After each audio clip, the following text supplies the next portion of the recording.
حضرت آصف اقبال صاحب جو کہ ڈسپلن انچارج ہیں، میں ان کو دعوت سخن دیتا ہوں کہ وہ آئیں اور اپنے خیالات کا اظہار کریں.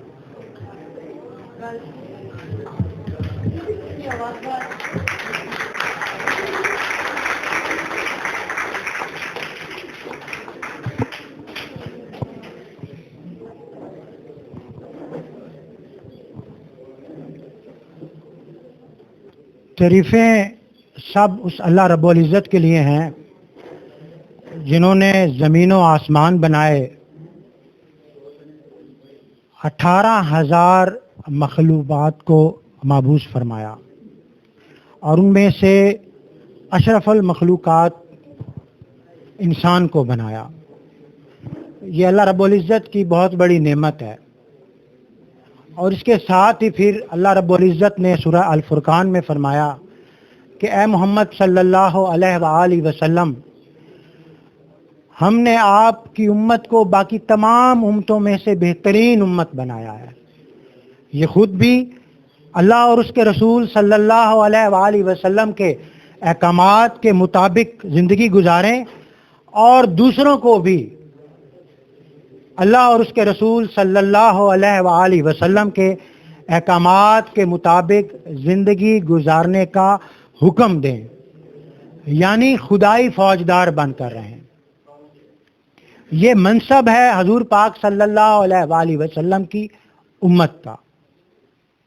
اسی منصب کے تحت 1940 میں پاکستان کی قرارداد منظور ہوئی.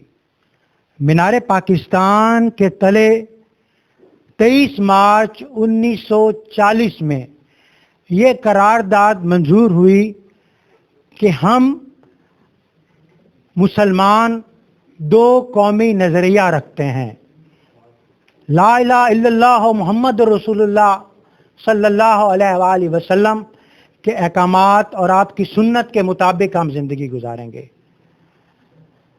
ہمارا کلچر، ہماری عادات، ہمارے رہن سہن کا طریقہ، ہمارا تمام تر طرز زندگی نہ تو ہندوؤں کے ساتھ ملتا ہے اور نہ ہی انگریزوں کے ساتھ.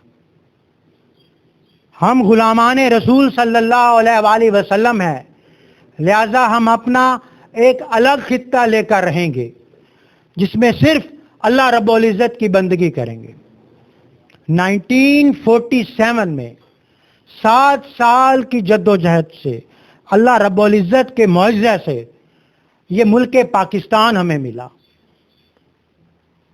1947 میں جب ریڈیو پاکستان کے اوپر یہ اناؤنسمنٹ ہوئی کہ اب یہ ریڈیو پاکستان ہے، تو سننے والوں کی خوشی کی انتہا نہ رہی کہ ملک وطن پاکستان ایک آزاد مملکت بن چکا ہے. مگر میرے دوستو، اللہ رب العزت نے قرآن پاک میں فرمایا کہ جو قومیں شکر کرتی ہیں میں ان کو اور زیادہ دیتا ہوں، اور جو لوگ ناشکری کرتے ہیں میں ان سے وہ نعمت چھین لیا کرتا ہوں. 1947 میں آپ کے بزرگوں کی یہ چیز نالج میں ہوگی کہ واگا بارڈر کے پاس جب ٹرینیں آ کر رکتی تھیں تو ٹرینوں میں کٹی ہوئی لاشیں تھیں، زندہ سلامت لوگ نہیں آتے تھے. راوی کا دریائے راوی خون سے بھر چکا تھا، پانی کی بجائے خون کا دریا بہہ رہا تھا. یہ لاکھوں قربانیاں دے کر اور لاکھوں مربع میل کی زمینیں چھوڑ کر لوگ وہاں سے یہاں پاکستان میں ہجرت کر کے آئے، اپنا سب کچھ چھوڑ کے آئے.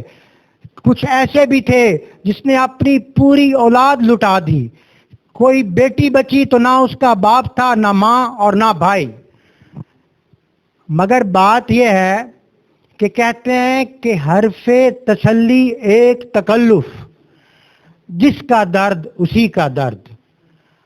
وہ درد ہمارے سینے میں اب ہے؟ کیا ہمیں اس چیز کا احساس ہے؟ کیا ہمیں اس بات کی قدر ہے کہ پاکستان ہمیں کس طرح حاصل ہوا اور ہمیں کیسے اسے سنبھالنا تھا؟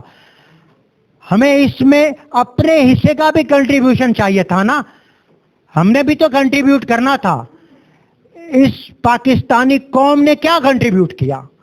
ماں سوائے کرپشن کے، ماں سوائے وائلیشن کے کیا کیا ہے ہم لوگوں نے؟ جس دو قومی نظریے کے تحت یہ ملک پاکستان ہمیں حاصل ہوا تھا، ہم تو اپنا تمدن، اپنی تہذیب بھی بھلا چکے.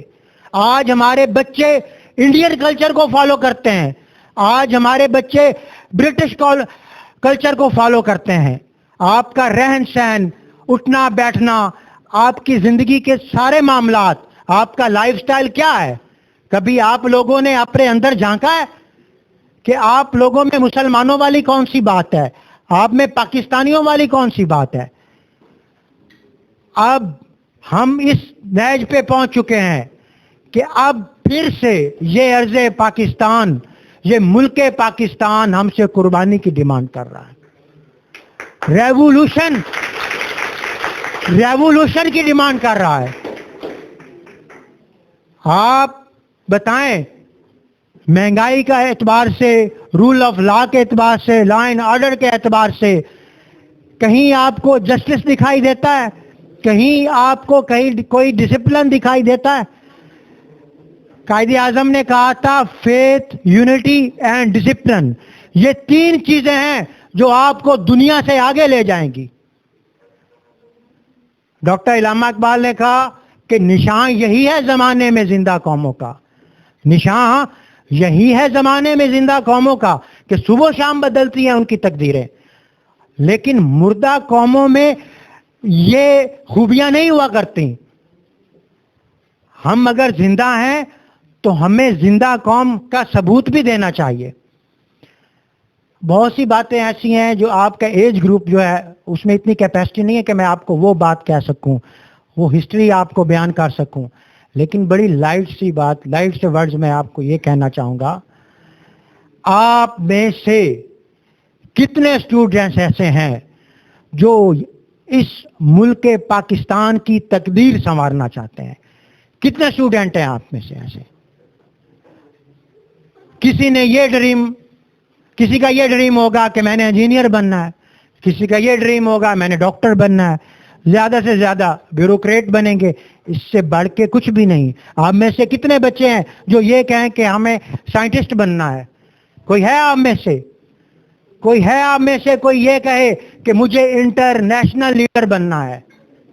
کوئی ہے جو یہ کہے گا کہ میں نے اس ملک پاکستان کا پرچم انٹرنیشنل لیول پر سر بلند کرنا ہے؟ ویژن سے سب کچھ ہوتا ہے. یہ ویژن آپ کے اندر تبھی آئے گا جب آپ صحیح ٹریک پر ہوں گے، جب آپ خود ڈسپلن کا مظاہرہ کر رہے ہوں گے، جب با ادب با نصیب. ہم میں تو سب سے بڑا فیلئر یہ ہے کہ ہم اپنے پیرنٹس کا کہا تک نہیں مانتے، ہم اپنے اساتذہ کی بات پر عمل نہیں کرتے ہیں. یاد رکھیں، جن بچوں کے، جن انسانوں نے کبھی ادب سے کام نہیں لیا، اپنے اساتذہ کا، اپنے بڑوں کا ادب نہیں کیا، ان کی کہا نہیں مانا، وہ لوگ کبھی زندگی میں کامیاب نہیں ہوئے. کامیابی کا پہلا نسخہ یہی ہے کہ آپ لوگ با ادب ہو جائیں، با نصیب بن جائیں گے. میں اس ایونٹ کی وسادت سے آپ سے میں یہ کہنا چاہوں گا کہ بچہ، بات یہ ہے کہ پہلے جس طرح بھی کلاسز رہیں، فرسٹ ایئر نہیں تھی، کالج کلاسز سٹارٹ نہیں تھیں، اب فرسٹ ایئر لانچ ہو چکی ہے، اب آپ لوگ سینئر ہو چکے ہیں. جو بچے باہر سے آئے ہیں ان کو ہمارے رولز اینڈ ریگولیشن کا نہیں پتہ. اب آپ اسٹوڈنٹ سب سے میں مخاطب ہوں، آپ کو رولز اینڈ ریگولیشن کے مطابق چلنا ہوگا. ہمارے لیے سب سے پہلے ہمارا ڈسپلن ہے کالج کا.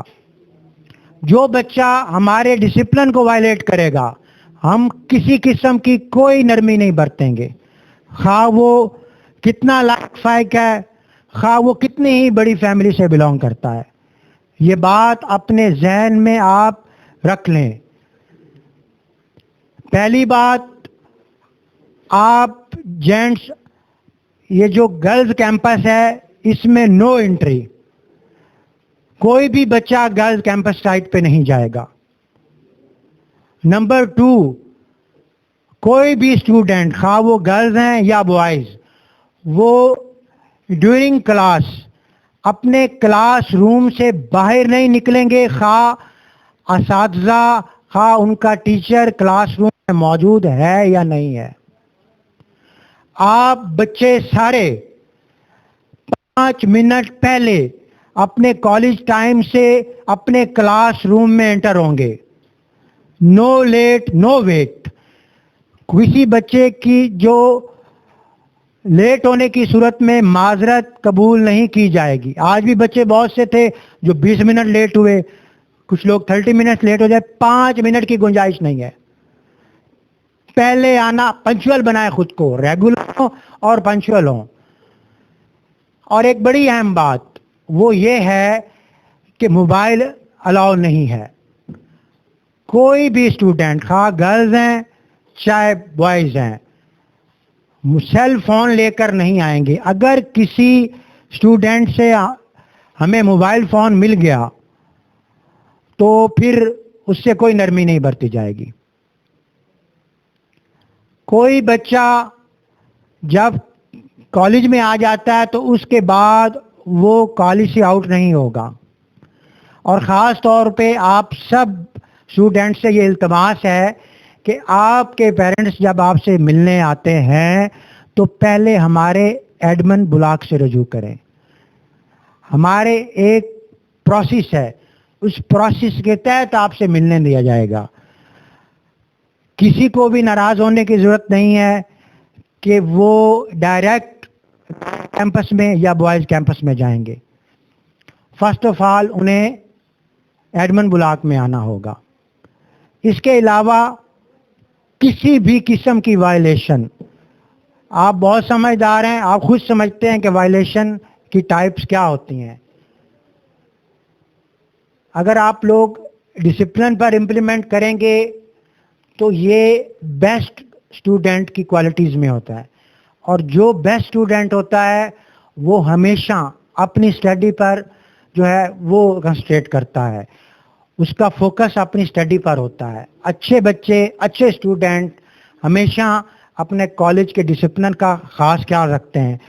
اور لاسٹ میں یہ بھی کہنا چاہوں گا کہ جو بچے یہاں سے باہر مختلف حرکات کرتے ہیں، روڈ کے اوپر بائک جو ہے وہ زگ زیگ طریقے سے چلاتے ہیں، وہ بھی ہمارے نوٹس میں ہے۔ آپ میں سے وہ بچے کالج کا امیج ڈسٹرب کرتے ہیں۔ اچھے بچے بن کے رہیں، آپ ہمارے کالج کی آئیڈینٹی ہیں، لہذا ایک اچھا تاثر فیلڈ میں چھوڑیں۔ کوئی بچہ، کسی کو کوئی پرابلم ہے، وہ ایڈمن بلانی ہے، وہ فوراً سالو کی جائے گی۔ لیکن اگر آپ ہمارے نوٹس میں نہیں دیں گے اور اپنے طور پر آپ اسے سارٹ آؤٹ کرنے کی کوشش کریں گے تو پھر آپ کے خلاف سخت کارروائی ہوگی۔ یہ میں نے آپ کو وربلی بتا دیا ہے، نوٹس جو ہے وہ سافٹ بورڈ پر لگ بھی چکے ہیں۔ اس کے علاوہ اور بھی بہت سے طریقوں سے آپ کو بتا دیا جائے گا، آپ کے گروپس میں بھی کیا ہے، لیکن سب چیزوں کے باوجود بات بالکل وہی ہے۔ آپ اگر پڑھتے نہیں ہیں، آپ اپنی اسٹڈی میں سنجیدہ نہیں ہیں، آپ کی ڈیلی رپورٹ آپ کے پیرنٹس تک جائے گی، یہ بات ذہن میں رکھیے گا۔ آپ لوگ ڈسپلن پر امپلیمنٹ نہیں کرتے ہیں تب بھی آپ کی ڈیلی رپورٹ آپ کے پیرنٹس تک جائے گی۔ اب آپ کے پیرنٹس پر ڈیپینڈ کرتا ہے کہ وہ ہمارے کالج کے ساتھ کوآپریٹ کرنا چاہتے ہیں یا نہیں۔ یہ فیصلہ آپ کے پیرنٹس نے کرنا ہوگا، آپ نہیں۔ اگر آپ کے پیرنٹس یہ چاہتے ہیں کہ آپ کے ساتھ 1% بھی نرمی نہ برتی جائے تو ہم کسی صورت میں بھی آپ کے ساتھ نرمی نہیں برتیں گے. اور میں امید کرتا ہوں کہ انشاءاللہ آپ سب اچھے بچے بن کے رہیں گے, اپنے اسٹڈی پر فوکس کریں گے, کالج رولز پہ امپلیمنٹ کریں گے اور کسی قسم کی شکایت کا موقع نہیں دیں گے. پاکستان زندہ باد.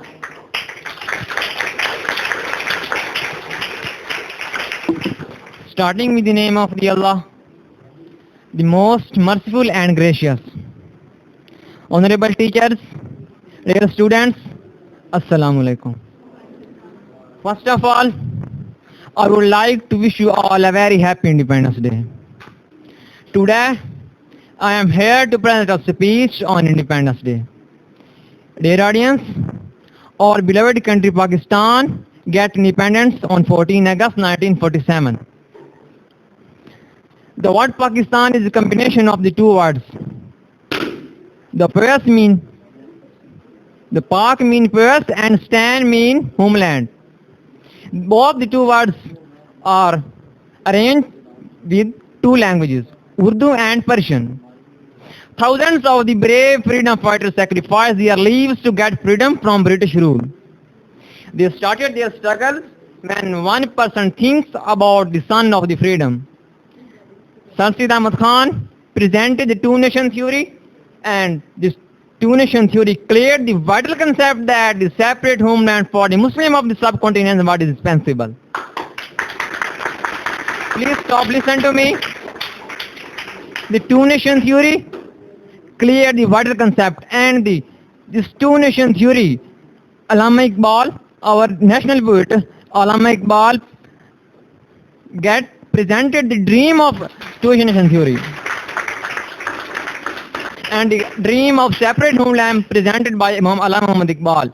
And our great leader and a founder of the Pakistan, Quaid-e-Azam Muhammad Ali Jinnah, fulfilled the dream of Iqbal.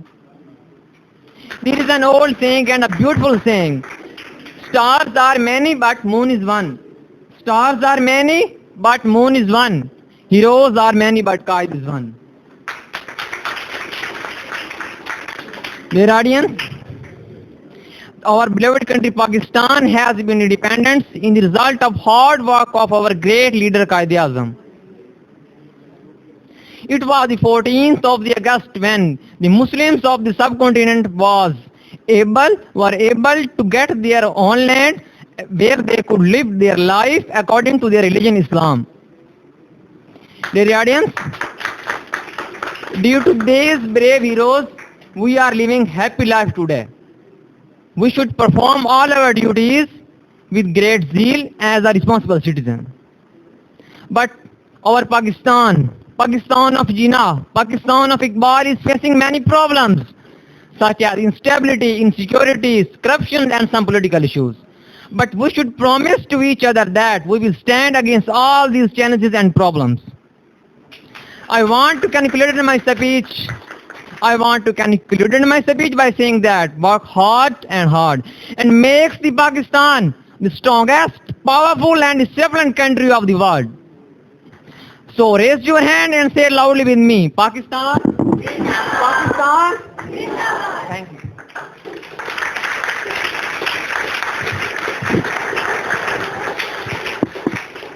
وطن ہے جنا کے وطن مانگی مل کے جو تھی اس دعا کے وطن کتنی نسلوں کی قربانیوں سے ملا اے وطن تو ہماری وفا کا صلہ چاند چمکا تو روشن ستارہ ہوا اے زمیں تیرا سکھ دکھ ہمارا ہوا تیرا ہر درد لے ہو خوشی تو اس جہاں میں ہماری علامت وطن تو سلامت وطن تا قیامت وطن تو سلامت وطن تا قیامت وطن کتنی نسلوں کی قربانیوں سے ملا اے وطن تو ہماری وفا کا صلہ چاند چمکا تو روشن ستارہ ہوا اے زمیں تیرا سکھ دکھ ہمارا ہوا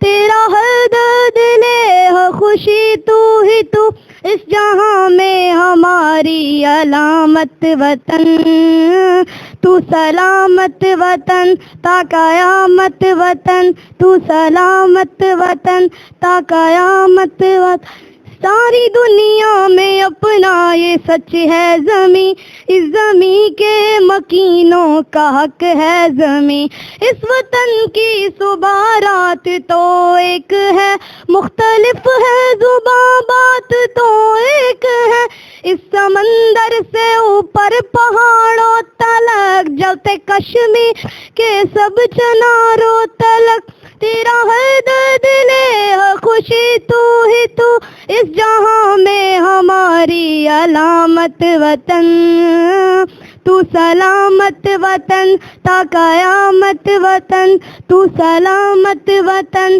تا قیامت وطن اپنے لوگوں سے مل کے ہے بنتا وطن اپنے لوگوں کی خوشیاں ہے سنتا وطن کچھ لہو اپنے دے کر بنا اپنا گئے سبز خوئے زمیں کا رہے سبز تر ایک سے ہاتھ میں ساتھ ہے ہاتھ سا اپنی سرحد پہ ہے ہم کھڑے ساتھ سب تیرا ہر درد لے ہر خوشی تو ہے تو اس جہاں میں ہماری علامت وطن تو سلامت وطن تا قیامت وطن تو سلامت وطن تا قیامت وطن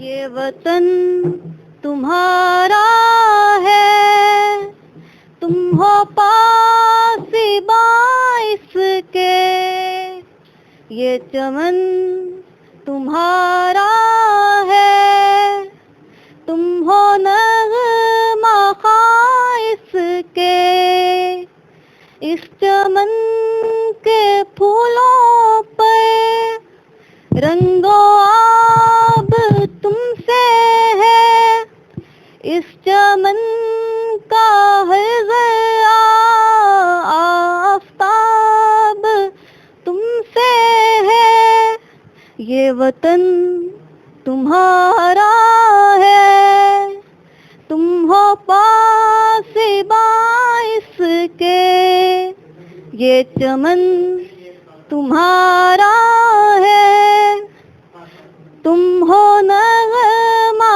خائص کے اس زمین کی مٹی میں خون ہے شہیدوں کا عرض پاک مرکز ہے قوم کی امیدوں کا نظم و ضبط کو اپنا میرے کارواں جانو وقت کے اندھیروں میں اپنا آپ پہچانو یہ وطن تمہارا ہے تم ہو پاس باعث کے یہ چمن تمہارا ہے تم ہو نغمہ خائص کے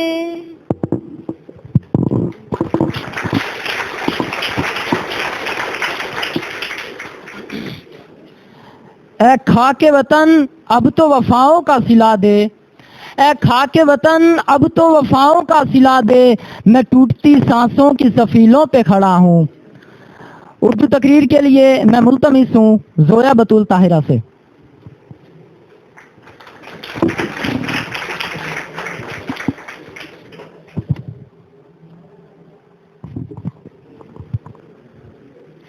نحمدہ ونصلی علی رسولہ الکریم اما بعد فاعوذ باللہ من الشیطان الرجیم بسم اللہ الرحمن الرحیم علی وقار میں پاکستان وہ پاکستان کے جو اپنی تکمیل سے پہلے پیروں میں غلامی کی زنجیریں ہاتھوں میں مظلومیت کی ہتکڑیاں اور گردن میں رسم ظلم و زیادتی اور جبر و تشدد پہنے ہندوستان کی گلیوں میں پڑا تھا یہ بات 19 کی دہائی کی ہے کہ ابھی پاکستان مارز وجود میں آیا نہ تھا، ابھی مسلمانوں کو آزادی ملی نہ تھی کہ ہر جانب جبر و تشدد و ظلم و زیادتی کا سما، تو کہیں بچے اٹھائے جنازے وہاں، کہیں یہ مسلمان ہے اسے قتل کر دو کا رواج عام تھا، ڈر ڈر کے جینا یہی تو نظام تھا۔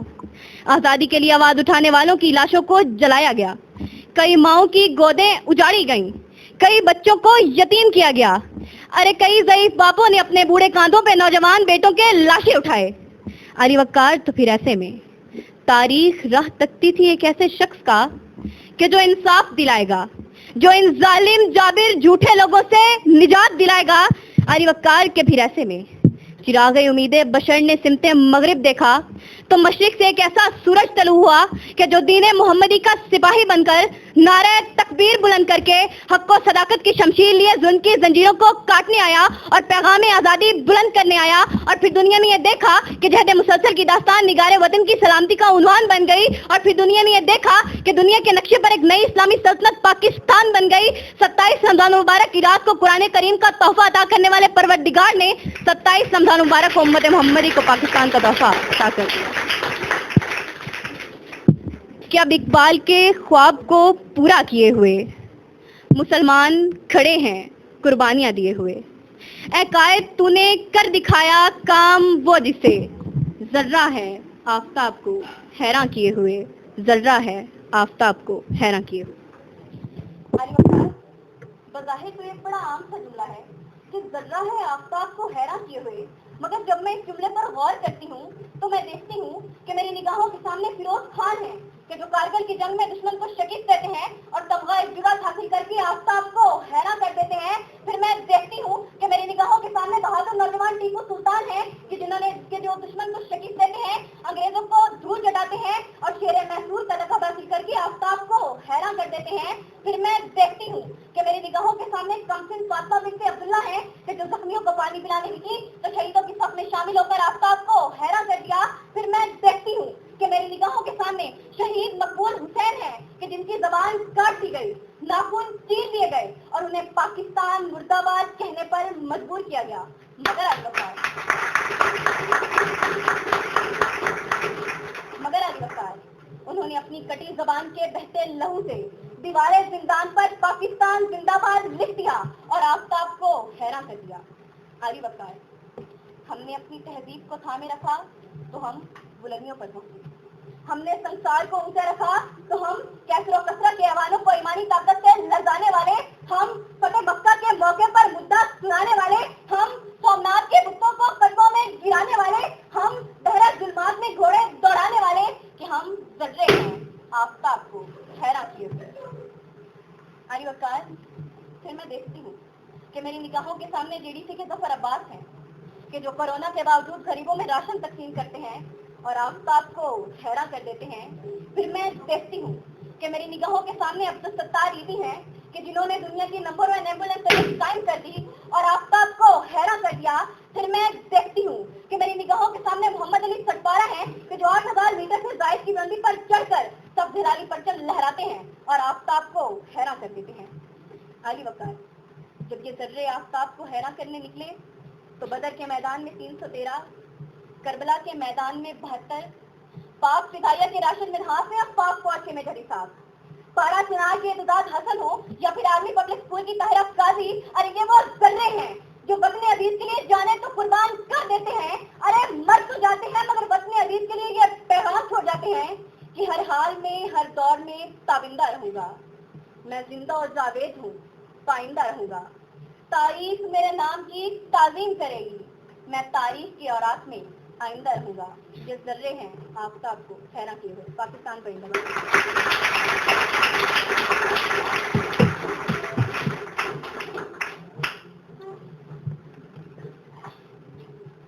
ملا نہیں وطن پاک ہم کو تحفے میں، ملا نہیں وطن پاک ہم کو تحفے میں، جو لاکھوں دیپ بجھے ہیں تو یہ چراغ جلا ہے۔ ملی نہ